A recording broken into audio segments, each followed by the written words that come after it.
तो फाइनली पत्तिया से हम जा रहे हैं। इंडिया में तुझे मालूम है इसको पटाया बोलते हैं, मैं भी पटाया ही बोलता था। वो एक्चुअली में इंडिया में ज़्यादातर लोग क्या करते हैं कि जैसे स्पेलिंग कोई वैसे कर दिया, और स्पेशली ये प्रोनाउंसिएशन की प्रॉब्लम पंजाब साइड में ज़्यादा होती है। तो यहाँ पे आके मालूम पड़ा कि ये लोग पत्तिया बोलते हैं कि भी पत्तिया। जैसे जैसे तूने उस दिन बात करी थी कि वहाँ जाना है, बताया तो मुझे लग रहा था कि तू गलत बोल रहा है। हाँ तो मुझे करेक्ट कर रहा था कि पत्तिया नहीं बताया है। हाँ, पर पत्तिया होता हाँ, है जैसे और पत्तिया वो बार्ट देखा ना। भी, जैसे वो जो ली हाँ करेंसी है उसको भी तो ये, बात बोल रहा था। हाँ मैं सही बोल रहा था, तू पंजाब वाले स्टाइल से बोल हाँ। रहा था। तो पत्तिया क्या है, पत्तिया म्यूजिक फेस्टिवल, पत्तिया वो क्या हुआ था अभी, काइट फेस्टिवल, वो पत्तिया पत्तिया। तो मैंने कहा यार मैं तो सही बोल रहा था पत्तिया, क्योंकि वो पत्तिया है। और ऐसे ही वो भात है, भात। हम भाट नहीं, तूने बोला भाट कि काट बाट वाला भाट। हम्म। और पंजाब में तो नॉर्थ इंडिया में बड़ी प्रॉब्लम रहती है प्रोनाउंसिएशन की। जैसे कि जब जैन गाड़ी आई थी ना, जैन मारुति जैन, तो वहाँ पे जिन बोलते थे।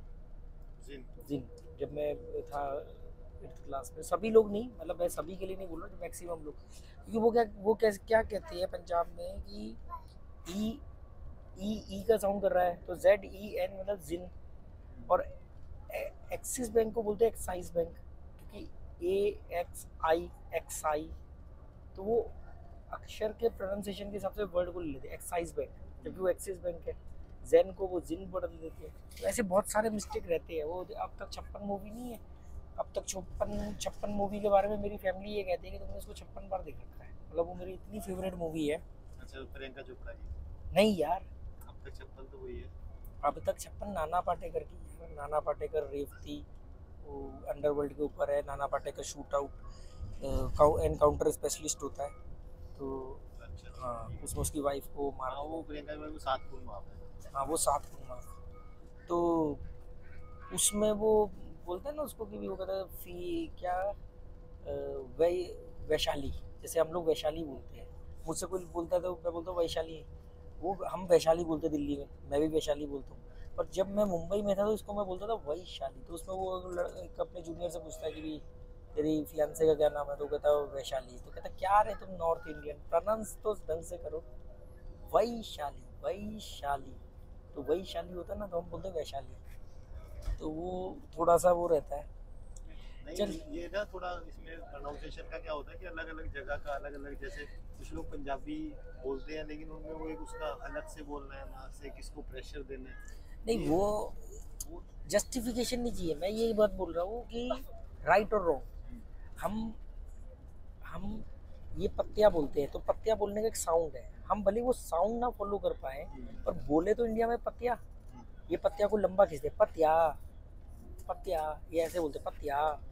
तो हम पत्तिया टोन ना ले पाए, पर उसका जो प्रेजेंस है, हम पत्तिया तो बोल सकते हैं। हम पटाया। कुछ पताया बोलते हैं, कुछ पटाया हाँ, बोलते हैं। पर वो दोनों ही गलत है ना, पत्तिया। तो ये पत्तिया को एक सुर में बोलते हैं, वो सुर चलो हम नहीं है थाई तो हम नहीं बोल सकते, पर पत्तिया तो बोल सकते हैं। तो वो चीज़ है। जैसे आ, हाँ वो जैसे जैसे उन, तो वो, आ को ओ बोलते हैं हाँ तो तो वो हम नाक लोग। से बोलते हैं लोग ऐसे नहीं बोलते ये तो ये हो गया। मेरा फ्रेंड था चाइनीज वोंग, वो भी ऐसे ही, मैं उसको जैसे कोई बात करता तो मतलब मैं उसको कोई अपना दुख दर्द सुना रहा हूँ, मेरी हंसी छूट जाती थी। मैं कहा यार क्या कर रहा है, पर समझ में आता है कि ये क्यों हमसे आगे है। पर मेरे को दोबारा आना पड़ेगा, काफ़ी कुछ छूट गया है यहाँ। और बहुत बढ़िया, मतलब इस जर्नी, मतलब मैंने इससे पहले भी, मतलब 2018 से सोलो ट्रैवलिंग कर रहा हूँ। पर ये वाली जो सोलो ट्रैवलिंग है, ये जो बनाया किया मैंने, जैसे मैं मुंबई तो बहुत बार जा चुका हूँ, मुंबई में तो मैं पला बड़ा हूँ। पर ये जो 7-8 दिन मैंने मुंबई में बिताया, ये तो यूनिक थे। मतलब इसको मैंने मुंबई को बिल्कुल ही अलग नज़रिए से देखा। मुझे मालूम पड़ा कि मुंबई मरता हुआ शहर नहीं है, मर चुका हुआ शहर है। वो मर चुका है मुंबई। कोलकाता मरना शुरू हुआ है, पर कोलकाता मुंबई से बहुत बेटर है। और इवन अगर मेरे से बोलेगा तो मैंने, मरना किस वे में शुरू हुआ मतलब? हर शहर मर रहे हैं ना, एक शहर नहीं, हर शहर मर रहे हैं। वो किस तुम्हें किस उसमें में?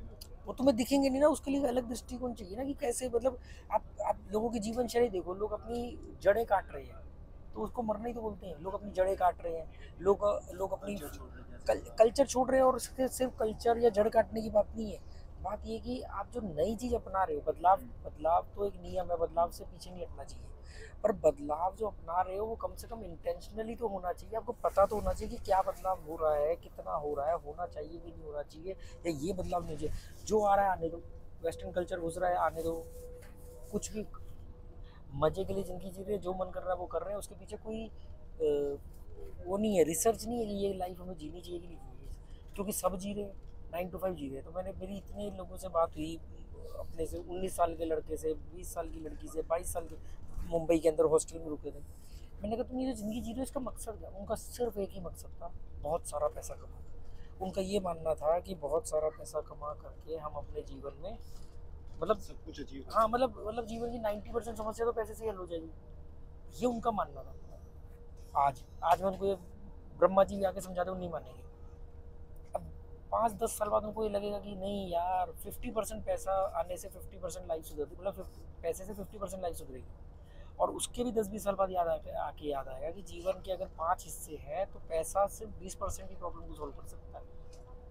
क्योंकि अभी ना वो हेल्थ पे काम कर रहे हैं, ना अभी वो आइडियोलॉजी पे काम कर रहे हैं, ना अभी वो रिश्तों पे काम कर रहे हैं, अभी सिर्फ और सिर्फ उनका, मतलब कईयों से बात हुई, अरे नहीं देखो अल्टीमेटली पैसे चाहिए। अभी बैंकॉक में एक लड़का मिला मेरे को, तो ऐसे ही वो बोले इतना खुश था थाईलैंड आके, बोला इंडियन ही। हाँ इंडियन नहीं था, मुंबई का था, मतलब बिहार का था, मुंबई में रहता था। तो बोला कह रहा क्या, वो मुझे बोलता था भाई, बोलता था या भाई साहब ऐसी कुछ। तो उसका नाम भी बहुत ज़बरदस्त नाम था, मैं नाम भूल गया उसका, मेरे वीडियो में है उसका नाम, नाम सुल्तान, में क्या रखा है? नहीं नाम में तो सब कुछ रखा है बॉस। तो चल जो भी था वो मैं बाद में बताऊंगा, देखो बड़ा अच्छा नाम था। तो वो बोला कह रहा राकेश भाई पैसा कमाना है बहुत सारा, मतलब कि देखो थोड़ा सा पैसा कमाया तो मैं थाईलैंड आ गया और इतना खुश हूँ, तो अगर पैसा आएगा तो मतलब मैं पता नहीं क्या क्या कर दूंगा। तो उनको मतलब अल्टीमेटली ना मुझे लग रहा है कि ये लोग बीमार है मानसिक तौर पर। उनको लग रहा है कि पैसा, पैसे की इम्पोर्टेंस को तो मैंने आज तक नहीं मना किया। क्या मैं न्यूनतमवादी की बात करता हूँ तो न्यूनतमवादी को भी तो पैसा चाहिए। न्यूनतमवादी कोई ऐसा थोड़ी कि खाना नहीं खाता है, कपड़े नहीं पहनता है। मैं बात कर रहा हूँ कि पैसे की एक औकात है, उस औकात के अंदर पैसे को रखना चाहिए। और और जो ये फॉरेनर्स करते हैं, तूने देखा ना यूरोपियन कितने 90% एजेड यूरोपियन जो है वो यहाँ रहते हैं, आते हैं एंजॉय करते हैं पतिया में, और यंगस्टर सारे बैंकॉक में जाते हैं। ये 6 महीने कमाते हैं, 6 महीने घूमते हैं, उसको यूज़ करते हैं। एक एज के बाद में ये 3 महीने कमाएंगे, 9 महीने घूमेंगे। एक एज के बाद में कमाएंगे नहीं, सिर्फ घूमेंगे, क्योंकि जो अब तक कमाया वो इनको इतना पैसा देगा। शुरुआत में ही ये साल में 9 महीने कमा के 3 महीने घूमते हैं। हम जैसे यहाँ तो हम पहले दे देते अपने इससे, अपने जीवन का 15 साल में 90% तो पढ़ाई को दे देते हैं, 90% पढ़ाई को दे देते पहले 15 साल। उसके बाद अगले 90% हम दे देते पैसा कमाने को। बीच में कभी थोड़ा वो लड़कीबाजी का आ जाए कि वो लड़की से इश्क मोहब्बत हो गई, या शादी के कलेश, पर पैसे के प्रति जो परसेंटेज ज़्यादा है वो बरकरार रहती साथ में। उसके बाद फिर जाके एहसास होता है, फिर हम जाके बाकी चीज़ों को जिनको छोड़ दिया था 90% देने के चक्कर में, फिर उन पे काम करना चाहते तब तक वो पक चुकी होती है। अब वो चीज़ें टूट जाएंगी पर शेप नहीं चेंज करेंगी, ईंट पक गई जैसे भट्टी में, ठीक है। तो फिर ज़िंदगी के साथ समझौता करके ज़िंदगी कटती है इंडियंस की ज़्यादातर, ठीक है। इनको पता ही नहीं कि कब कमाना कब नहीं। और अभी आजकल इनके दिमाग में अर्थशास्त्रियों ने कीड़ा डाल दिया है, यूट्यूब वगैरह पे वीडियो डाल डाल के 40 के बाद रिटायरमेंट, 45 बार। अरे रिटायरमेंट तो चाहिए ही नहीं ना बॉस। नहीं नहीं, हम ना रिटायरमेंट कमर्शियल लाइफ को कह रहे हैं। अरे जब तुम कमर्शियल लाइफ से रिटायर होने की बात कर रहे हो, मतलब कि तुम डर रहे हो, मतलब तुम डर रहे हो। ये हर चीज़ को ना कॉन्शियसली करने की कोशिश करते हैं कि नहीं नहीं 40-45 तक हम ऐसे से पैसा कमाएंगे, ये हमारा गोल होगा, इतने की हम म्यूचुअल फंड डालेंगे। वो आजकल ना वो बड़ा ये म्यूचुअल फंड के एजेंट है जो ये बोलते हैं अगर बच्चे ने पढ़ना है तो इतने हज़ार का म्यूचुअल फंड हर महीने का वो डाल दो, SIP इतने कर दो, वो सब उनके एजेंट हैं। पैसे को पब्लिक की जेब से निकाल के उधर इन्वेस्ट करवाना है। मेन बात ये है, मैं इन्वेस्टमेंट को गलत नहीं कह रहा हूँ, मैं उनकी इंटेंशन को गलत कह रहा हूँ। वो क्या करते हैं, अब फिर वो कहते हैं 45 के बाद रिटायरमेंट। अरे जब पूरी ज़िंदगी तुमने 45 साल तक जी ली पैसे के लिए, तुम्हारे दिमाग में विचार ने इतना कस के पकड़ लिया कि 45 के बाद तुम नौकरी छोड़ दोगे, बिजनेस बंद कर दोगे, पर तुम पैसा नहीं छोड़ोगे। तो अल्टीमेटली तुमने खाली वे चेंज किया है, अंदर तो पैसा ही घुसा पड़ा तुम्हारे, है ना। पैसे के प्रति डर तो तुम्हारा 45 क्या 50 के बाद भी, 60 के बाद भी रहेगा। मैं बात कर रहा हूँ पैसे के प्रति डर को खत्म करने की। ये क्या कह रहे हैं कि 45 से हम बहुत सारा पैसा कमा लेंगे, उसके बाद हमारा डर खत्म हो जाएगा। अरे तो होगा नहीं ऐसा कभी। तुम जितना मर्जी पैसा कमा लो, आप गए फ्लाइट में कहीं पे, तो फ्लाइट में तो बिजनेस क्लास भी है, अब आपका पैसा तो धरा रह गया उसके आगे, फिर क्या करोगे? फिर वो मजा ही चले गया आपके पैसे में, या ज़्यादा कमाने लग जाओगे फिर से। तो नहीं, वो ये एक माइंडसेट है ना, जैसे मतलब मैं भी सोचता हूँ कि मुझे भी ऐसे लगता है कि अगर मैं ज़्यादा पैसे कमा लूँगा तो मेरे को डर नहीं रहेगा, लेकिन वो अगर ज़्यादा होंगे, अब कम पैसे में अगर डर है तो ज़्यादा में तो वो डर भी तो बढ़ेगा ना उसके साथ साथ। मैं क्या बोल रहा हूँ, ये जो तूने बात बोली, ये बात बोलना ही डर साबित कर रहा है। तुम ज़्यादा कमाओगे उससे डर खत्म होगा या नहीं होगा, ये तो उस बात के विचार के आने के बाद की बात है। मैं कह रहा हूँ कि विचार का आना ही ये साबित कर रहा है कि आप डरपोक हो, आप भविष्य को लेकर डर रहे हो, आप वर्तमान में को लेकर डर रहे हो, अब आपका कुछ नहीं हो सकता। लाइफ जो है ना, बहुत सरल है, इतनी इजी लाइफ है, हमने उसको कॉम्प्लिकेटेड बना देते हैं। आप देख, तू जितना मर्जी पैसा कमा ले, तो जितना मर्जी तू 100 सैलून खोल ले, जो मर्जी कर ले, अल्टीमेटली तुझे जो बेसिक नीड है वो वही है, 4 रोटी की, है ना? और तू ये पाएगा जीवन के एक अंतिम पड़ाव में पहुंच के कि यार जितनी एक्चुअली में बेसिक नीड थी, ये तो मैं बहुत कम एनर्जी खर्च करके कमा सकता था, और बाकी की एनर्जी में अपने आप को अपग्रेड करने में, ट्रैवलिंग करने में, दुनिया एक्सप्लोर करने में, अपने आप को, अपने जीवन को एक्सप्लोर करने में लगा सकता था। पर तुमने डिसाइड किया कि हम 20 साल तक, 30 साल तक तो एक्सप्लोर करेंगे ही नहीं, हम सिर्फ पैसा कमाएंगे, फिर पैसा कमाने के बाद में फिर एक्सप्लोर करने लगेंगे, जबकि ऐसा होता ही नहीं है, उल्टा गणित है। क्योंकि जब जो जिंदगी तुमने 20-30 साल जी ली, तुम उसके इतने रच बच गए कि तुम्हारे एक्सप्लोर करने की इच्छा ही खत्म हो जाएगी, मर गए तुम, फिर तुम डेड पीपल हो। तुम्हारे पास पैसा है, तुम जिंदा लाश हो, तुम सांस लेते हो, पर तुम एक्सप्लोर नहीं कर पाओगे क्योंकि तुम्हारी कंडीशनिंग होगी ना। 30 साल के अंदर तुम मटेरियलिस्टिक बन गए। अब तुम करो 30 साल के बाद में मेरे पास इतना पैसा आ गया कि अब मैं आराम से अपनी ज़िंदगी जीऊँगा और दुनिया घूमूंगा और एक्सप्लोर करूँगा। ऐसा हो ही नहीं सकता। दुनिया घूमना, एक्सप्लोर करना, ज़िंदगी जीना, जिंदा दिली एक सोच है, कोई इंस्ट्रूमेंट नहीं है कि भी इतने 2 + 2 = 4, कोई गणित या कैलकुलेशन नहीं है, ये प्रॉपर एक आइडियोलॉजी है। अभी तूने देखा होगा शायद, तानिया शुभम के घर में कोलकाता में लास्ट डे रुका, उनको मैं ट्रू ट्रैवलर कह के बोलता हूँ, मतलब ये ट्रैवलर जो है ना, उसमें भी ट्रू ट्रैवलर होते हैं, वो ट्रू ट्रैवलर है। आज उनकी उम्र क्या है, मेरे ख्याल से 25-28 साल के होंगे वो।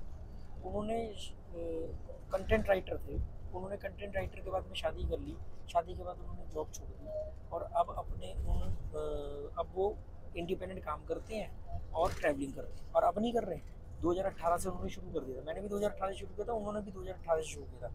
2020 में तो वो मुझे मिले थे, तो उन्होंने 2019 से शुरू किया था, 2020 में वो मुझे मिले थे गोवा में। अभी तक वो कम से कम 15-20 देश घूम चुके हैं, एक बार यूरोप जा चुके हैं, अभी फिर यूरोप जाने वाले हैं, अभी आएंगे, मुंबई से फ्लाइट है उनकी, तो वो आएंगे गोवा में, मेरे से भी मिलेंगे। तो वो कमा रहे हैं और खर्च कर रहे हैं, और उनका पूरा खानदान, दोनों तरफ का, दोनों की लव मैरिज हुई है, तो दोनों का खानदान क्रिटिसाइज कर रहा है कि ज़िंदगी कैसी जी रहे हो, मतलब तुम पैसा जो, अभी उनका यूरोप जाने में 5-7 पेटी खर्च हो, तो वो ये कह रहे हैं कि यार ये जो जो भी 2-4-5 लाख रुपए खर्च होंगे, इसके सोना खरीदो, वो बढ़ेगा, भविष्य में काम आएगा, कल को बच्चे ने आना, ये आना। अरे बच्चे को पैसा चाहिए या कल चाहिए, पहले ये बताओ। तो मतलब उनको मैं ट्रू ट्रैवलर मानता हूँ, वो ट्रैवलिंग करते हैं। अब देख, ट्रैवलिंग करते करते में उन्होंने अपने बिजनेस को इतना एक्सपेंड कर लिया कि जिन जो कलीग थे उनके, आज वो उनके पास पार्ट टाइम जॉब करते हैं। मतलब वो क्या करते हैं, कंटेंट के लिए ऑर्डर पकड़ते हैं, आगे से करवा के उनको देते हैं और अपनी ट्रैवलिंग करते हैं। खुद सिर्फ अथॉरिटी है वेरीफाई करना सब कुछ, कि भी काम हुआ नहीं हुआ, मतलब आउटसोर्स कर दिया काम उन्होंने।